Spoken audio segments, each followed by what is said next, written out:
सर्व स्वामी सेवेकरांना श्री स्वामी समर्थ. तर तुमचं प्रियालयस या चॅनलमध्ये अगदी मनापासून स्वागत आहे. 18 ऑक्टोबर 2025 रोजी धनतेरस आहे आणि आपण ह्या धनतेरसला धनत्रयोदशी सुद्धा म्हणतो. या दिवशी भगवान धन्वंतरींची पूजन केले जाते. या दिवशी भगवान धन्वंतरी हे अमृत कलश घेऊन प्रगट झाले होते.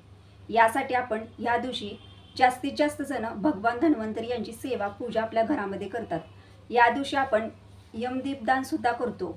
तर आजच्या व्हिडिओमध्ये मी तुम्हाला भगवान धन्वंतरी यांची अगदी सोप्या पद्धतीनं आपल्या घरामध्ये पूजा कशी करायची आहे, सर्वसामान्य महिलांना सुद्धा ही पूजा सहज करता येईल. तसेच या दिवशी आपल्याला भगवान धन्वंतरींच्या कोणत्या सेवा करायच्या आहेत याविषयी ह्या व्हिडिओमध्ये सविस्तर अशी माहिती देणार आहे. तुम्ही जर माझ्या चॅनलवर नवीन असाल तर चॅनलला लाईक करा, शेअर करा आणि नक्की सबस्क्राईब करा. व्हिडिओ कुठेही स्किप न करता व्हिडिओ शेवटपर्यंत बघा. चला आता व्हिडिओला सुरुवात करूया. धनतेरस दिवशी आपण आपल्याकडे जी संपत्ती असते बघा, पैसे, सोने, चांदी ह्या वस्तूंची सुद्धा धनतेरस दिवशी पूजा करतो. खरं धन कशात आहे तर ते आपलं आहे शरीर, आणि यासाठी आपल्याला भगवान धन्वंतरी यांची सेवा, यांची पूजा आपल्या घरामध्ये धनतेरस दिवशी करायची आहे. भगवान धन्वंतरी हे आरोग्याची देवता आहे. यांच्याकडे आपल्या स्वतःच्या आरोग्यासाठी, आपल्या कुटुंबाला दीर्घायुष्य मिळावं, कुटुंबातील सर्वांचं चांगलं आरोग्य राहावं, यासाठी आपल्याला भगवान धन्वंतरींची पूजन हे धनतेरस दिवशी घरामध्ये करायचे असते.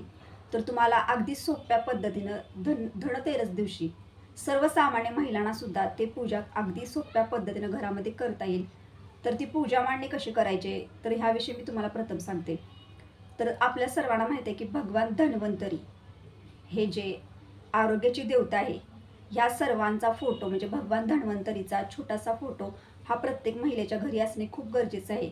आपण आपल्या स्वामींच्या केंद्रात, मठामध्ये सुद्धा आपल्याला भगवान धन्वंतरींचा फोटो स्टॉलवर सहज उपलब्ध होईल. आता धनतेरस म्हणजे उद्यापासून धनतेरस आहे आणि आज वसुबारस, आजपासूनच दिवाळीला सुरुवात झाल्या. तर तुम्हाला सांगते की धनतेरस दिवशी भगवान धन्वंतरीची सोप्या पद्धतीनं पूजा कशी करायची. प्रथम मी तुम्हाला सांगते, जेव्हा तुम्ही आता उद्या धनतेरस आहे तर सकाळी आपण लवकर उठायचं आहे. आपल्या अंगण स्वच्छ झाडून घ्यायचं. अंगणामध्ये छोटे का विना पण तुम्हाला रांगोळी नक्कीच काढायचे. त्यानंतर तुम्हाला हुंबऱ्याचं पूजन करायचं. हुंबऱ्यावर छोटीशी रांगोळी काढायची, हुंबऱ्यानं हळदी कुंकू लावायचं आणि नंतर आपल्या देवघराचे पूजन आपल्याला करायचं, देवांचं. तर बघा, दिवाळीला आजपासून सुरुवात झालेली आहे आणि मी तुम्हाला माझ्या एका व्हिडिओमध्ये पण सांगितले की आपल्याला जर अभिषेक करणं दररोज जरी शक्य होत नसलं तर तुम्ही वसुबारसपासून लक्ष्मीपूजन, दिवाळी, पाडवा, भाऊबीज हे जे महत्त्वाचे सण असतात त्या दिवशी तरी नक्कीच घरातील सर्व देवांना अभिषेक नक्कीच करा. आणि आपल्या स्वामींची जर मूर्ती असेल तर मूर्तीला दररोज अभिषेक होणे कंपल्सरी आहे. पण काही वेळेला आपल्याला कामामुळे दररोज शक्य होत नाही, म्हणून मी तुम्हाला गुरुवारी सांगितले. पण आता एक सणवार सुरू झाले आहेत, आता वसुबारस हे सर्व सण आहेत, तोपर्यंत तरी स्वामींच्या मूर्तीवर तुम्ही कंपल्सरी अभिषेक तुमच्या घरामध्ये नक्कीच करा. स्त्री सुक्ताचं एक वेळा पठण करा, पुरुष सुक्ताचं एक वेळा पठण करा, पंचामृताचा स्वामीच्या मूर्तीला अभिषेक करा. मूर्ती नसेल, फोटो असेल तर तो स्वच्छ पाण्याला पुसून घ्या. स्वामींना अष्टगंध लावा.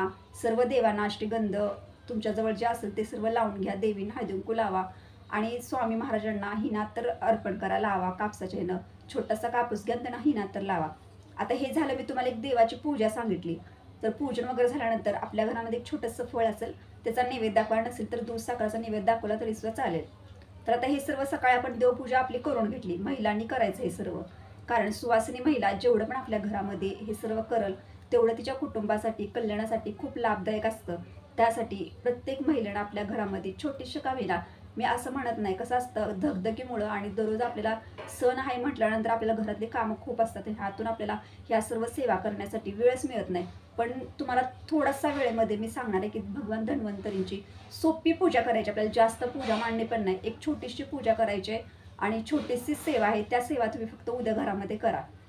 तर पूजा वगैरे देवाची झाली तर तुम्हाला समजा सकाळी जर ही पूजा आपल्याला कधी करायची, पूजा आपल्याला 4च्या पुढे करायची, म्हणजे 4:30 वाजता, 5 वाजता, 5:30 वाजता, 6च्या आधी, म्हणजे 4 ते 6 या दरम्यान तुम्हाला पूजा मांडणी घरामध्ये करायची.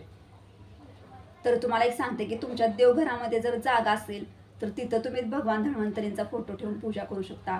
किंवा तुमच्या घरामध्ये छोटासा पाट असेल तर तो पाट घ्या, त्याच्यावर एक लाल कलरचं वस्त्र हंतरा किंवा काळं सोडून तुमच्याकडे जे असेल ना ते हंतरलं तरी सुद्धा चालेल. वस्त्र हंतरा, त्याच्यानंतर भगवान धन्वंतरीचा फोटो पाण्यानं पुसून घ्यायचा, फोटो तिथं ठेवून घ्यायचा आणि त्यानंतर भगवान धन्वंतरींना अष्टगंध लावायचा आणि तुमच्याकडे जे फूल असेल ते फूल त्यांना अर्पण करायचं आणि तुळशीपत्र सुद्धा त्यांना अर्पण करायचं आहे. आणि तुळशीपत्र अर्पण करत असताना ओम नमो भगवते वासुदेवाय नमः आपल्या नित्यसेवेच्या पुस्तकामध्ये हा मंत्र आहे, हा मंत्र पठण करायचा। त्यानंतर काय करायचं, सर्व फुले त्यांना अर्पण करायचं। तुमच्याकडे छोटासा हार असेल तर तो हार घाला, सर्व देवांना फुले घाला, तुमच्याकडे जी असतील ती फुले अर्पण करा। त्यानंतर तुम्हाला त्याच्या शेजारी, तुम्हाला जर शक्य असेल तर तुमच्याकडे गणपतीची मूर्ती असेल तर ती मूर्ती जरी तिथे ठेवली साईडला तरीसुद्धा चालू शकते। नसेल तुमच्याकडे मूर्ती तर तुम्ही पानाचं विडा त्याच्यावर सुपारी ठेवली तरीसुद्धा चालू शकते। त्यानंतर आपल्याला त्यांच्याजवळ एक दिवा लावायचा आहे, छोटासा दिवा लावल्यानंतर छोट्याशा वाटीमध्ये तुमच्याकडे जे धणे असतात बघा ते धणे ठेवायचे। आणि त्यानंतर तुमच्याकडे जर सोनं चांदी किंवा पैसे यांची जरी पूजा केली त्यांच्या शेजारी ठेवून तरीसुद्धा चालू शकते।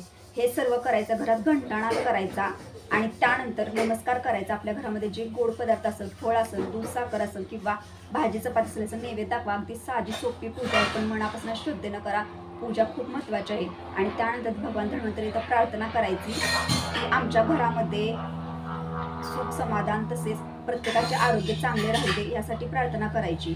आणि त्यानंतर तुम्हाला यमदीपदान सुद्धा ह्या दिवशी करायचं। हे पूजन झाल्यानंतर तुम्हाला यमदीपदान करायचं आहे, तर यमदीपदान सुद्धा आपल्याला संध्याकाळी 7च्या पुढेच करायचं आणि त्याविषयीचा सविस्तर माहिती देणारा व्हिडिओ सुद्धा मी आपल्या चॅनलवरती टाकलेला, तो पण तुम्ही बघून घ्या।